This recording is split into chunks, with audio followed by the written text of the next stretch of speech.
Senior صحافی رضا رومی کہتے ہیں کہ ملٹری اسٹیبلشمنٹ کا پیدا کردہ بحران شدت اختیار کر چکا ہے۔ نظام کے کریش کر جانے کے بعد تمام شرائط پوری ہوتی نظر آ رہی ہیں۔ پولیس کی جانب سے وافر مقدار میں ہونے والی شیلنگ کے بدصورت مناظر، پی ٹی آئی کارکنوں کی جانب سے پولیس فورس پر پتھراؤ اور سابق وزیر اعظم عمران خان کو گرفتار کرنے میں حکومت کی حتمی ناکامی سے پاکستانی ریاست کے اندر موجود ایک شدید بحران کی نشاندہی ہوتی ہے۔ تعصب پر مبنی آرا کسی ایک فریق یا دوسرے کو مورد الزام ٹھہرا سکتی ہے، لیکن آخر میں قانون نافذ کرنے والے اداروں کی جانب سے ریاست کی رٹ کو برقرار رکھنے میں ناکامی ایک سنگین سوال ہے جس پر توجہ دی جانی چاہیے۔ سابق وزیر اعظم عمران خان کا کہنا ہے کہ ان کی جان کو خطرہ ہے اور یہ بھی کہ ان پر ڈیپ اسٹیٹ کی جانب سے قاتلانہ حملہ ہو سکتا ہے۔ وہ درجنوں مقدمات میں مطلوب ہیں، جن میں سے کچھ واضح طور پر سیاسی نوعیت کے ہیں، جبکہ بعض دیگر مقدمات ان کے بطور سیاستدان کردار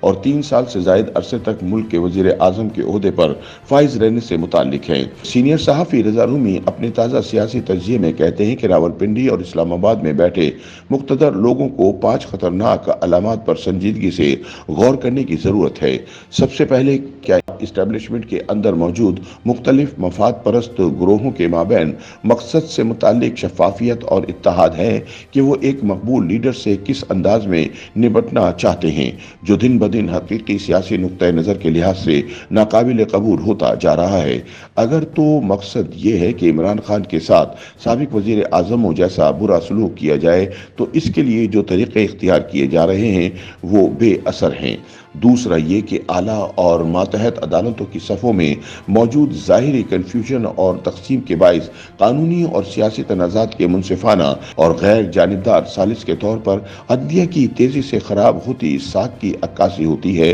جیسا کہ سابق وزیر اعظم عمران خان اپنی گرفتاری سے بچ رہے تھے۔ ان کی قانونی ٹیمیں مختلف دائرہ اختیار میں مختلف عدالتوں سے رجوع کر رہی تھیں، جس کے نتیجے میں عدالتوں سے متعدد ایسے احکامات حاصل کیے گئے جو ایک دوسرے سے متصادم تھے۔ تیسرا یہ کہ لاہور کے زمان پارک میں گرفتاری سے بچنے کا عظیم الشان شو جاری ہے۔ پاکستان کے دور دراز کے علاقوں میں یہ سوچ پیدا ہو رہی ہے کہ کیا وہ عمران خان کی طرح ہی ملک کے شہری ہیں یا نہیں۔ سوشل میڈیا پوسٹ اس طرح کی شکایت سے بھری ہوئی تھی۔ اگر عمران خان کا تعلق چھوٹے صوبے سے ہوتا تو کیا ہوتا؟ کیا ان کے ساتھ اسی طرح کا ترجیحی سلوک کیا جاتا؟ اس بات پر غور کیا جائے کہ ایک منتخب رکن قومی اسمبلی علی وزیر کو صرف اس وقت کے آرمی چیف جنرل باجوہ کا نام لینے اور ان کے ادارے کی ناقص پالیسیوں پر تنقید کرنے کے جرم میں 2 سال سے زائد عرصے تک کے لیے جیل میں ڈال دیا گیا۔ چوتھا، مرکزی ادارے کے نیوز میڈیا کا کردار، جس نے زمان پارک کے تصادم کو ایک ویڈیو گیم کے طور پر پیش کیا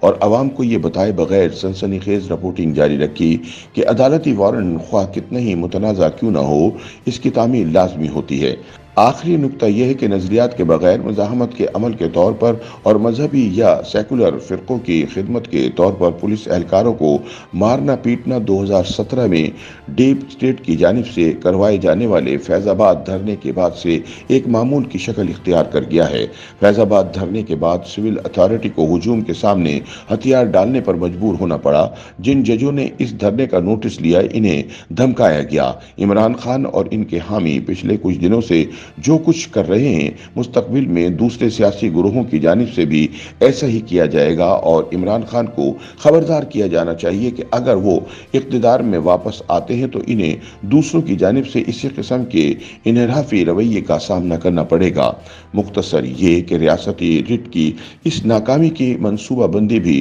خود ریاستی اداکاروں ہی نے کی ہے۔ ناکام ریاستوں کے دیگر معاملات کے برعکس، جہاں غیر ریاستی عناصر زیادہ طاقتور ہو جاتے ہیں یا ریاست مکمل طور پر اپنی قانونی حیثیت کھو بیٹھتی ہے، یہاں ایک ایسا منظر نامہ ہے جہاں ریاستی اداروں کے اندر آپس کی لڑائی کے نتیجے میں انتشار سے ملتی جلتی صورتحال پیدا ہو چکی ہے۔ شاذر و نادر ہی